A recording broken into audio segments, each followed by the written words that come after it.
Hello chemistry students, this is Dr. Tullis, and this section is about Gibbs's free energy. So you will be able to define Gibbs's free energy change, delta G, and relate delta G to enthalpy and entropy. We also will be able to relate Gibbs's free energy, Q and K, to reaction spontaneity and product and reactant favorability.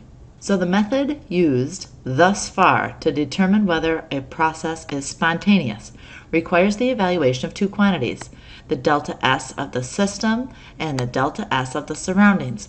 But wouldn't it be convenient to have a single thermodynamic function that serves the same purpose?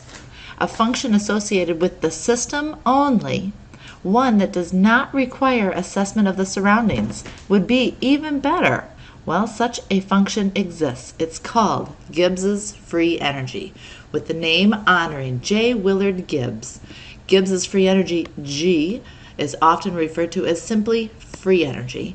It's defined mathematically as G is equal to H minus Ts, where G is the Gibbs's free energy of the system, H is the enthalpy of the system, and S is the entropy of the system.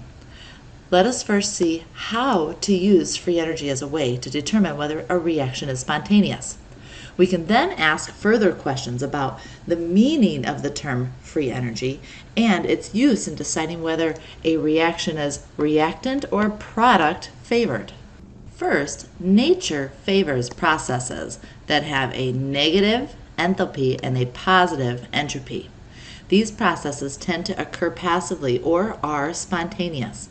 Gibbs's free energy predicts if something is spontaneous. The Gibbs's free energy is the maximum amount of useful work that can be extracted from a closed system.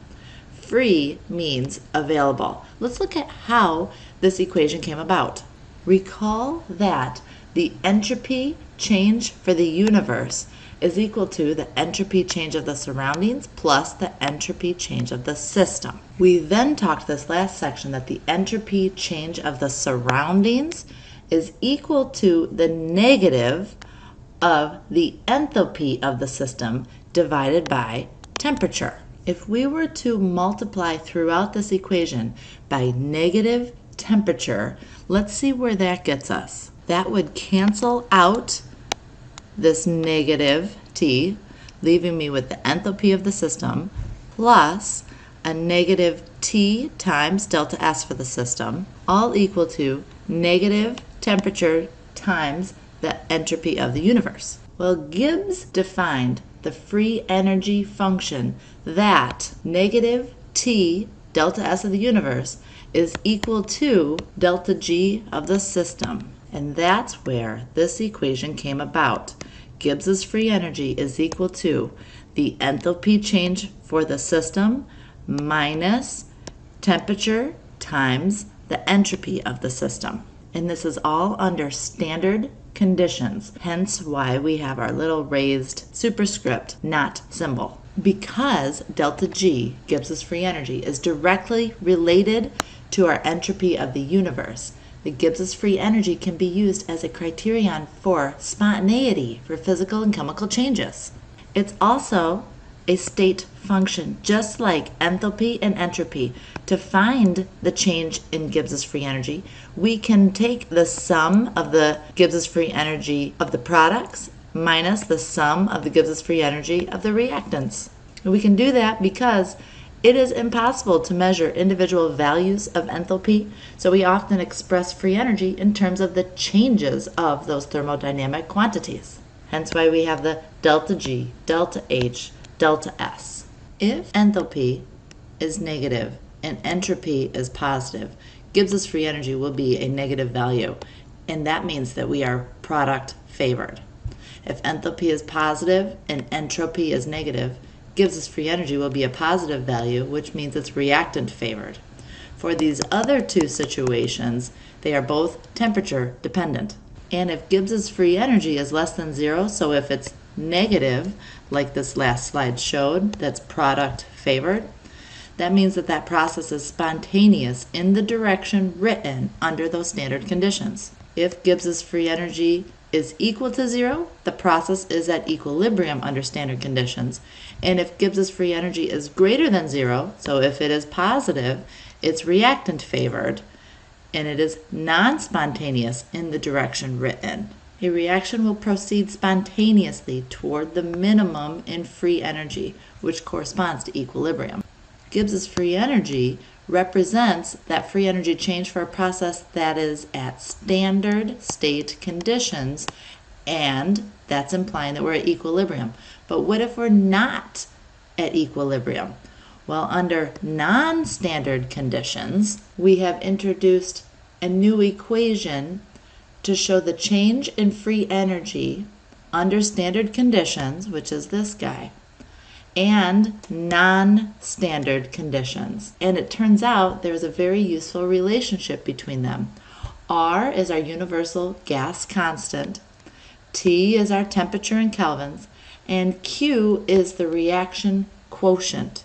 Remember, the reaction quotient is our concentrations of our reactants raised to the power of whatever coefficient is in front of it, divided by the concentrations of the reactants raised to the power of whatever those coefficients are. At equilibrium, recall that delta G will be equal to 0, and Q is equal to K. So at equilibrium, we can plug in K for Q, and at equilibrium, we can put a 0 in for our non-standard conditions. Then, if we rearrange this equation and I subtract RT natural log of K from both sides, I would have negative RT natural log of K is equal to Gibbs's free energy. So when we know one quantity, it gives us the other. And from this equation, we learned that when delta G naught is negative, then our K, our equilibrium constant, is greater than 1, telling us that it's product favored.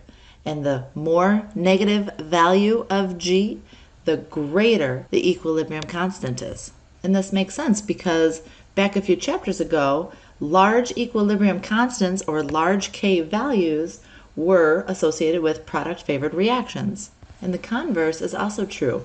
For reactant favored reactions, delta G would be positive and our K, our equilibrium constant, will be less than 1.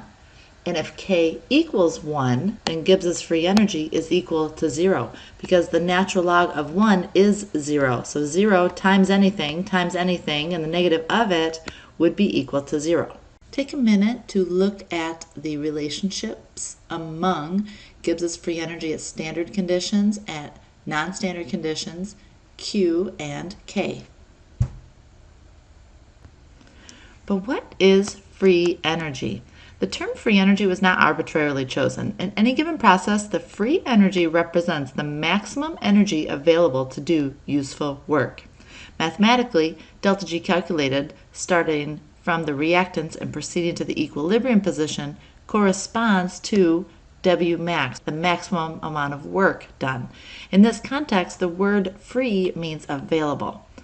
To show this reasoning behind the relationship, let's consider a reaction that's carried out under standard conditions in which energy is evolved as heat, so we have a negative enthalpy, and entropy decreases, so we have a negative S, such as in the combustion of hydrogen.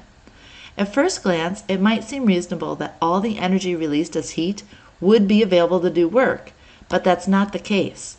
A negative entropy change in this reaction means that energy is less dispersed in the products than in the reactants. So a portion of the energy that's released from the reaction must be used to reverse energy dispersal in the system. That is, to concentrate energy in the product. So the energy that is left over is free or available to perform work.